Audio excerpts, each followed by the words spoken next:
आपल्या चॅनलवर तुमचं स्वागत आहे। आज आहे दसरा, दसऱ्याचा दिवस आहे। सकाळी सकाळी सगळी कामं आवरली, झाडून पुसून घरातली डस्टिंग, आंघोळ झाली आणि मस्तपैकी आज दसरा असल्यामुळे मी इथं उंबऱ्याला हळदीचं लेपन करत आहे।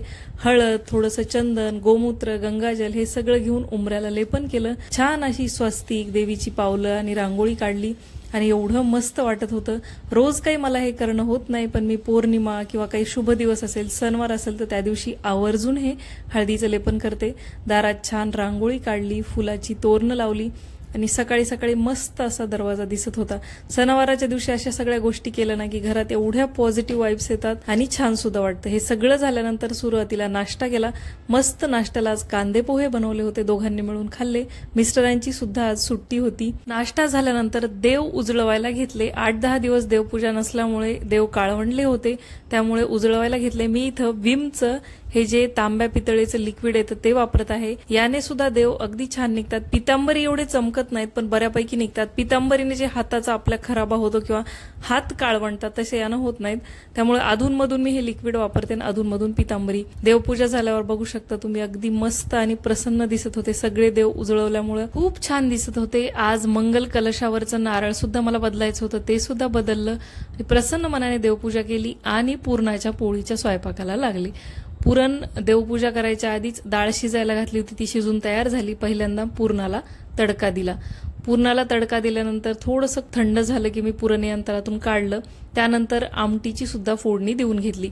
आता मी कोणत्या प्रकारे आमटी करते ना हे मी गणपतीच्या नैवेद्याच्या व्हिडिओमध्ये दाखवलेलं आहे, तुम्हाला जर बघायचं असेल ना तिथं बघू शकता।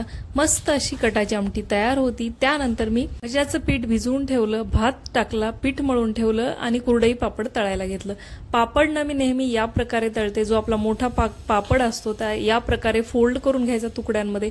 यामुळे काय होतं नंतर जेव्हा आपण याला डब्यात ठेवतो किंवा वाढतो तेव्हा वाढताना पण सोपं जाताना याचे तुकडे होत नाहीत। या प्रकारे मस्त असे मी चौकोनी तुकड्यात पापड तळून घेतले। हे पापड एक आमच्याकडे ड्रायफ्रूटचं दुकान आहे, तिथं मिळतात। घरगुती बनवलेले पापड असं ते सांगतात, पण इतके छान लागतात ना आणि पातळ असतात, शिवाय मसाला सुद्धा कमी असतो, त्यामुळे भाजून खायला सुद्धा आणि तळून खायला सुद्धा खूप छान लागतात आणि खुसखुशीत सुद्धा लागतात। त्यामुळे मी तेच पापड वापरते। आणि तुम्ही बघू शकता मस्त अशी माझी इथं तूप लावलेली पुरणपोळी फुगलेली आहे।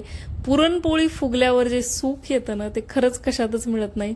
काहीतरी आपण अचीव केलंय असं वाटतं जेव्हा जेव्हा माझी पुरणपोळी फुगते।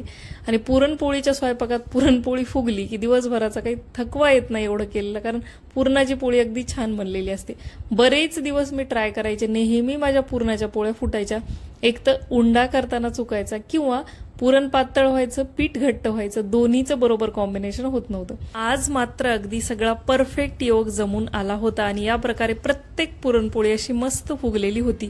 आणि दुसरी एक गोष्ट या पुरणपोळीच्या प्रवासात मला माहित झाली, ती म्हणजे आपली गव्हाची कोणती टाईप आहे, म्हणजे कोणत्या प्रकारचे आपले गहू आहेत त्यावर सुद्धा पुरणपोळी अवलंबून असते। घरगुती गावरान जर गहू असतील तर त्याचं पीठ अगदी चिकट होतं आणि पुरणपोळी फुटत नाही। हेच जर मार्केटचे जे आपल्याला माहित नाहीत किंवा ज्या गव्हाच्या पिठामध्ये खस नसते असे जर असतील ना तर त्याची पुरणपोळी मात्र फुटते। देवाच्या नैवेद्याचं ताट वाढलं, देवाला की नैवेद्य दाखवला, उदबत्ती ओवाळली आणि त्यानंतर सगळा स्वयंपाक झाला, किचन ओटा आवरला आणि आमच्या बाळाच्या सगळ्या गाड्यांची इथं पूजा केलेली आहे। दसऱ्याच्या दिवशी आम्ही सगळ्या गाड्या धुतो आणि त्यांची पूजा करतो। तुम्ही मोठ्या गाडीची पूजा करता तर माझ्या गाडीची का नाही, म्हणून असं असतं आमचं। आणि हे आमचं गाडीचं कलेक्शन तुम्ही बघू शकता अगदी भरभरून आहे आणि त्यानं सगळ्या सांभाळून सुद्धा ठेवलेल्या आहेत। नंतर संध्याकाळची दसऱ्याची पूजा करायला घेतली। खाली गाडीची पूजा करून आल्यानंतर सगळ्यात आधी मुख्य दरवाजावर स्वस्तिक काढलं। त्यानंतर जेवढ्या काही घरात इलेक्ट्रॉनिक्स वस्तू आहेत त्या वस्तूवर या प्रकारे 5 ठिपके आणि स्वस्तिक काढलं। फूल ठेवून सगळ्यांची पूजा केली। फ्रीज, किचन चिमणी, सोबतच इन्व्हर्टर, टीव्ही, मायक्रोवेव्ह, जेवढ्या काही घरात इलेक्ट्रॉनिक्स वस्तू आहेत तेवढ्यांची फूल ठेवून छान पूजा केली।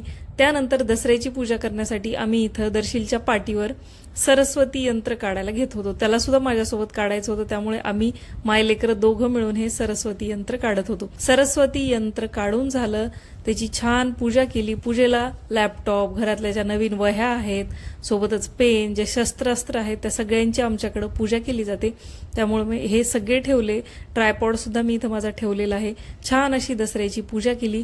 त्यानंतर आज दसरा विशेष आहे, त्यामुळे घरात एक नवीन खरेदी झालेली आहे. दसऱ्याच्या मुहूर्तावर अनबॉक्सिंग करून हा नवीन घेतलेला मोबाईल मी वापरायला काढायला सुरुवात केली. ऑनलाईन सेल चालू होतं तेव्हा ऑनलाईन ऑर्डर केलेला आहे. नथिंग कंपनीचा हा फोन आहे. हा फोन या कंपनीचा मी पहिल्यांदाच ट्राय केलाय. अगदी मीडियम रेंजमध्ये मला तरी हा वर्थ वाटला. सोबत त्याचं चार्जर, त्याच्यासोबतच त्याचं कव्हर सुद्धा आलेलं आहे. कलर सुद्धा मस्त आहे. 16 ते 17 हजारामध्ये मला तरी हा पीस वर्थ वाटला. आता वापरल्यानंतर लक्षात येईल की नेमका हा प्राइसनुसार कसा आहे. फोनची अनबॉक्सिंग झाल्यानंतर छान पुरणपोळीवर ताव मारला आणि सोसायटीमध्ये खाली दसरा विशेष प्रोग्राम होता, तिथे गेलो. जलेबी आणि फाफडा खाल्ला. तर यावरून तुमच्या लक्षात आलंच असेल की आम्ही नेमकं कुठल्या राज्यात राहतो. तुमच्या लक्षात आलं असेल तर कमेंट्स करून नक्की सांगा. व्हिडिओ आत्तापर्यंत बघत असेल तर सबस्क्राईब जरूर करा, लाईक करा. मी भेटते अशाच एका छानशा व्हिडिओ सोबत पुढच्या व्लॉगमध्ये. तोपर्यंत बाय.